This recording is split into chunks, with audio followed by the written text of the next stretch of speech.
Bonjour à tous. Bon, on vous en a parlé un peu. Maintenant, vous connaissez Bastien. Vous l'avez vu plusieurs fois, expert comptable, et qui est là pour taper dans des sujets bien précis. Et là, vous avez entendu un mot, les amortissements. Voilà, c'est un sujet qui revient souvent. Et on va essayer d'en parler aujourd'hui, de vous le présenter assez rapidement. Non, on va défoncer le sujet. On défonce le sujet. Ouais, en plus, il est très très simple. Hein. Ouais. C'est une notion. Après, si ça mérite de regarder peut-être 2-3 fois si on n'a pas bien compris, mais on n'a pas.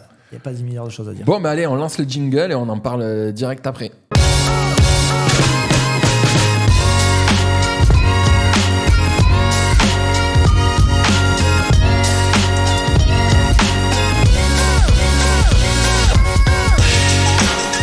Allez, on est de retour. Bon, Bastien, sur les amortissements. Attends. Bastien, Oui. Kerneo, partenaire officiel du réseau, boîte Pays Basque que j'adore. Non, mais c'est vrai. Tu vas le faire sur chaque capsule. Mais oui, parce qu'il y en a qui l'auront T'as peut-être pas raison. vu, mais Bastien, c'est un mec qu'il faut connaître. Alors, si tu fais ça, Et- moi, et- sur chaque capsule, je remercie mon équipe. J'allais parce que anticiper, franchement, dire merci mon à équipe, toute c'est de l'or. l'équipe et à ton associé parce que vous avez fait une belle boîte et franchement c'est cool de bosser avec vous.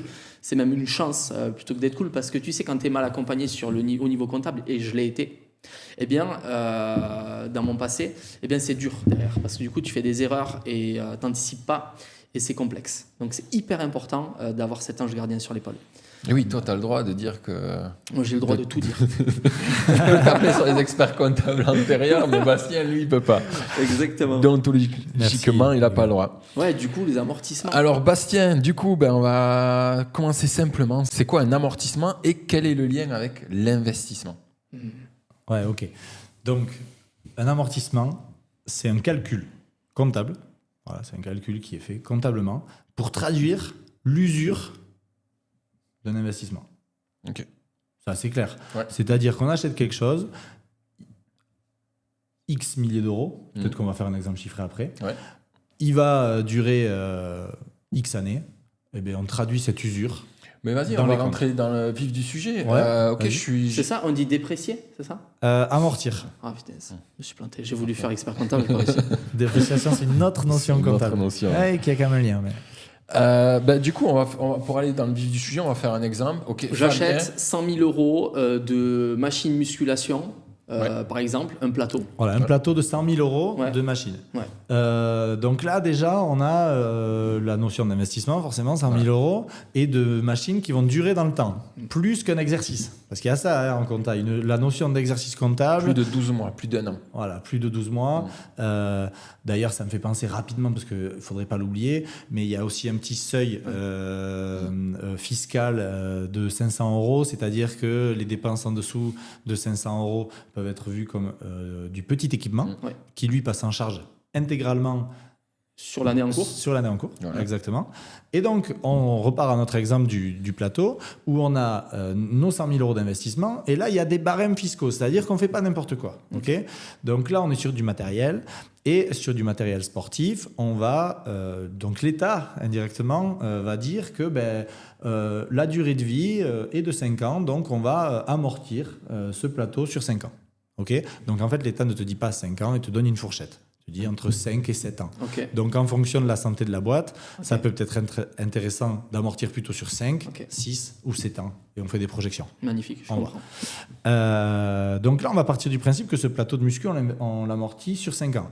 Donc, très facile. On va dire 1er janvier, parce qu'il y a des histoires de prorata temporis sur l'année de l'investissement. On investit 1er janvier.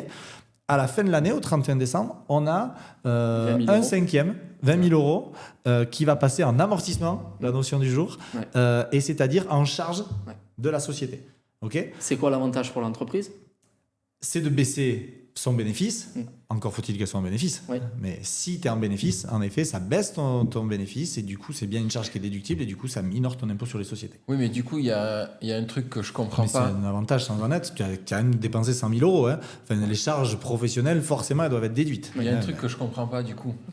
Je pousse les traits.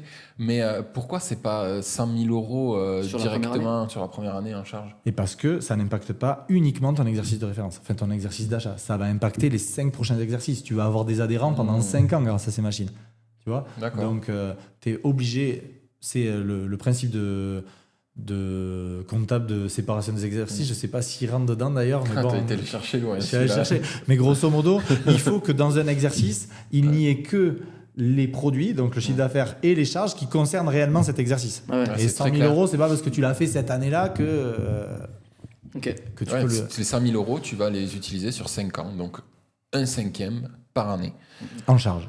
Pour moi, c'est Pour très- finir, du coup, juste, je Ouais. pense que ça peut être intéressant de comprendre que au bout de la 6e année, tu n'es pas obligé de tout jeter à la poubelle. C'est juste que tu as constaté tes 5 fois 20 000 euros. Donc, à l'actif de ton bilan, il y a les 100 000 euros de matériel, mais il y a aussi les 100 000 euros d'amortissement. Donc, ça vaut zéro. Ok. Mais pour autant, c'est toujours là et on le laisse parce que c'est de la valeur. Demain, tu vends ton club. C'est pas parce que le matos il est totalement amorti qu'il a plus de valeur sur le marché. Hein. Valeur vénale et valeur nette comptable, c'est quand même deux choses qui sont différentes. Et donc tu dis, bah attends, mon plateau, il est bien là, il vaut 15 000, c'est pas parce qu'il vaut zéro. Voilà, parce que, Compris. ok. Et du coup, tu n'as plus d'amortissement. Après, à la 6e année, tu n'auras pas non plus d'amortissement charge, ouais. sur ton compte de résultat. Et donc, zéro charge. Mais Plus du de coup, charges liées à cet investissement. Si tu le Exactement. revends, alors du coup, ce plateau, valeur vénale 15 000, tu payes de la plus-value dessus. Et ouais. Puisque tu n'as rien à sortir en face. Tu as tout incroyable. déduit et tu as ton 15 000 qui va. Tu sors le bloc de 100 000 C'est incroyable. et tu as par contre Eh oui. ton prix de vente qui Ouais, va c'est venir fou. dans tes produits de C'est l'exercice et du coup tu vas te retrouver à. Ok. Alors, taxer, par ouais. contre, il y a une notion importante à expliquer sur les amortissements, c'est le fait qu'elles sont non décaissables. Alors, qu'est-ce que ça veut dire, une Ah ouais. charge non décaissable? Ça, c'est hyper intéressant. Ça, c'est hyper intéressant parce que c'est un vrai concept qui est hyper important à capter. D'ailleurs, c'est aussi le cas d'une dépréciation. Tu parlais de la dépréciation, mais rapidement, c'est ça aussi. C'est une charge qui est calculée, Ok. qui n'a pas été payée. Ok. L'année de référence, forcément, on a payé. Eh oui. Mais bon, on va avoir un delta quand même. On a payé 100 000, on se retrouve 20 000 en charge. Ouais. L'année d'après, on a payé 0, on se retrouve 20 000 en charge. Ouais. Ok. Donc, c'est bien une charge qui n'a pas été décaissée, c'est une charge qui est calculée. Et c'est important de ça parce qu'il y en a beaucoup qui peuvent avoir le raccourci en tête de piloter leur boîte en fonction du résultat net. Ce qui est une erreur. C'est une erreur. Il ne faut pas résumer à ça un exercice. C'est-à-dire qu'on peut avoir 100 000 euros de chiffre d'affaires, 80 000 euros de charge déductible, quelle qu'elle soit, 20 000 euros d'amortissement, la fameuse charge calculée qui n'a pas été décaissée. Ok. On a un bénéfice à zéro. Mm. On pourrait se dire, tout ça pour ça. Mm. Ah non, tu as généré 20 000 euros, puisque ces 20 000 euros ont baissé ton résultat T'as net. 20 000 euros de trésorerie, c'est ça Mais que tu veux dire c'est la capacité d'autofinancement. Ok. Pour dire un terme qui est important, c'est quelle capacité a le club à générer de la trésorerie. Et bien, tu prends ton résultat net, Ok. tu rajoutes toutes les charges non décaissées, c'est-à-dire les charges que le comptable a calculées, Ok. notamment l'amortissement, qui est commun à toutes les boîtes, et tu as la capacité d'autofinancement. Et ça, la capacité d'autofinancement, donc là, dans mon exemple, la CAF, parce qu'il y a cet acronyme qui revient souvent, elle est de 20 000 euros. Et bien, ça peut être c'est un indicateur qui va être utilisé par le banquier. Il va Pour lever de la dette. Ouais. voilà, si tu veux renouveler le plateau, à ce moment-là, il ne faut pas que le banquier ait oublié de retraiter l'amortissement Tout à pour fait. calculer sa CAF et estimer la mensualité qu'il est prêt à te... Parce qu'en fait, la CAF, ça pourrait être vu comme l'annuité que le banquier serait prêt à prêter puisqu'il sait que la boîte peut générer 20 000 euros de trésorerie chaque année et que ça pourrait aller... Donc, il y a une enveloppe de 20 000 euros annuels pour Donc, aller rembourser un Donc, crédit. en gros, le banquier regarde moins ce résultat net, mais plus la CAF en fait. Ouais, Ouais. ça peut être traduit comme ça. Ok. C'est clair. En tout C'est cas, clair. c'est intéressant pour n'importe quel gérant de discuter autour de ces grands principes avec son propre banquier pour être sûr que la lecture des comptes soit bonne, que c'est hyper important. Donc, Oui. c'est pour ça qu'on dit charge non décaissée. Voilà. Et aussi, c'est là aussi où on va parler d'optimisation fiscale, mais Bastien, il en a parlé dans le sens où du coup, vous allez jouer sur votre résultat en fonction des délais que vous allez mettre d'amortissement sur...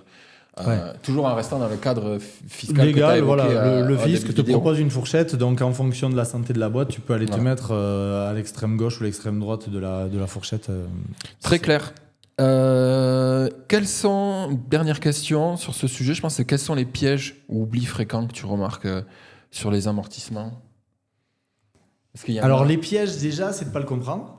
Donc, Ouais. je pense que cette vidéo elle est cool pour essayer de clarifier ça parce que c'est vrai que c'est un concept. Quand on a le nez dedans, il est tellement simple, mais que je comprends qu'il soit compliqué de loin. Donc ça c'est le premier piège. Il faut vraiment chercher à comprendre ce principe pour derrière être habile avec ce principe.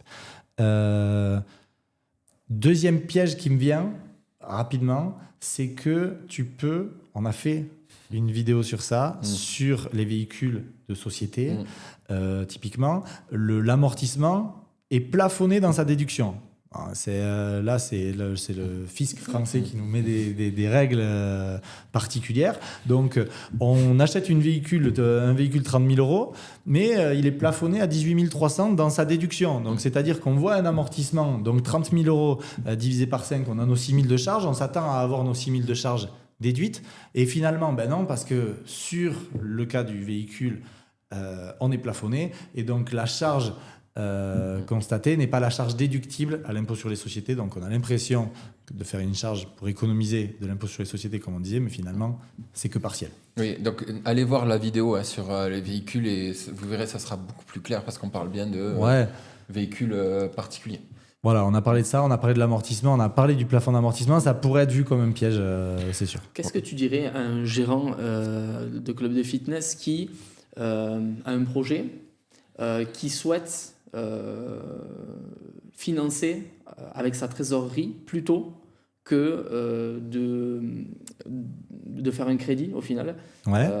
Alors, il y a certainement de l'amortissement derrière, mais en gros... Ça, c'est la même chose. L'amortissement sera le même, quel que soit ton mode de financement. Ah, ok. Ah oui, parce que du coup, l'achat du bien, par exemple... L'achat du bien qui soit fait avec la trésorerie. Okay. Ouais, voilà. Il reste à 5 000. Ok. Donc, en fait, pour l'exemple de tout à l'heure, ça restera à 5 000. Ouais, donc du coup, tu lui dirais quoi alors? Est-ce qu'il vaut mieux lever C'est une autre question, hein, c'est un autre contexte. Mais... Ouais, c'est un autre sujet, mais ça peut être intéressant parce que là aussi, il faut, cette question revient souvent. Ouais. Parce qu'en fait, c'est vrai que quand tu parles d'investissement, il y a quel mode de financement et quelle traduction comptable. Donc là, on était dans la traduction comptable avec notamment l'amortissement après l'investissement, mais sur le financement, il y a le sujet de est-ce que j'éclate ma trésorerie, parce que là, 100 000 euros pour le coup, tu vas la faire financer. Tu vois, oui, bien sûr. Voilà, tout à fait. Exact. Tu vas aller chercher financement. Mais, je sais pas, moi, un projet à 10 000, 15 000 ou 20 000 par exemple, et où du coup, tu sais que tu as la trésor, est-ce qu'il vaut mieux lever de la dette Est-ce que c'est un investissement qui a une retombée immédiate et qui va permettre de rembourser assez rapidement ces 20 000 euros investis? Alors déjà, première réponse, alors pourquoi pas? Parce qu'on va récupérer la trésorerie assez vite. Je comprends. Est-ce que la trésorerie est confortable? Elle est serrée. On va essayer plutôt d'aller chercher un financement tant que la boîte le permet aussi, puisqu'il y a ces moments où tu regardes la photo de la boîte et tu te dis, bon là, il va accepter direct le banquier, on va même pouvoir avoir des conditions qui sont bonnes en fonction du marché, le taux d'intérêt. Ça s'étudie à chaque moment de la vie de la boîte. Tu peux faire un mix des deux. Financement 50% souvent en on a ça d'ailleurs. Ou 50% via de la dette bancaire. Compris. Parce qu'il y en a qui ont cette peur de l'endettement, ils veulent avoir tout à jour, tout le temps, partout. Tu peux pas forcer le trait de caractère. Surtout quand tu as eu des moments difficiles dans une boîte, quand tu as vécu le RJ ou quoi. Sur un projet, alors bon, bien sûr, si c'est des gros projets, tu peux pas. Il faut que tu fasses appel au banquier souvent. J'ai compris pourquoi tu penses à ça en fait. Mais sur des petits projets comme ça, moi je pense que, ma vision actuelle, moi c'est ok, je l'autofinance. Je fais que si j'ai les moyens de faire. Ouais, parce que sur des petits projets comme ça, ça s'entend tout à fait. La psychologie dans ce type de choix, elle est primordiale. Bon, très clair. Je pense qu'on a fait le tour sur l'amortissement. Encore une fois, si vous avez des questions, vous les mettez en commentaire et on prendra le temps d'y répondre. En tout cas, merci encore, Bastien, pour cette petite capsule. Merci à tous. L'amortissement, c'est fait. C'est fait. L'amortissement, c'est coché. Allez, prochain sujet. Qu'est-ce qu'on a prévu? Les bonnes pratiques pour ne plus subir la compta. On va parler d'organisation. Et comment bien préparer son rendez-vous? Bilan aussi avec son expert comptable, ça peut être intéressant. C'est des sujets chiants en vrai, mais tellement important quand tu anticipes, quand tu sais. Parce qu'à chaque fois, tu te dis, je vais faire mon bilan avec l'expert comptable, mais qu'est-ce qu'il faut que je prépare? Mais exactement. Et si tu le prépares bien, qu'est-ce qui se passe derrière? Chez Keranio, rien, tout est géré. Bon, en tout cas, merci à vous deux encore et à bientôt pour tous ceux qui nous écoutent. Au revoir, merci. Non, je dis pas au revoir. Allez. Je dis à bientôt. Putain, je vais devoir couper juste pour avoir à bientôt dans la vidéo.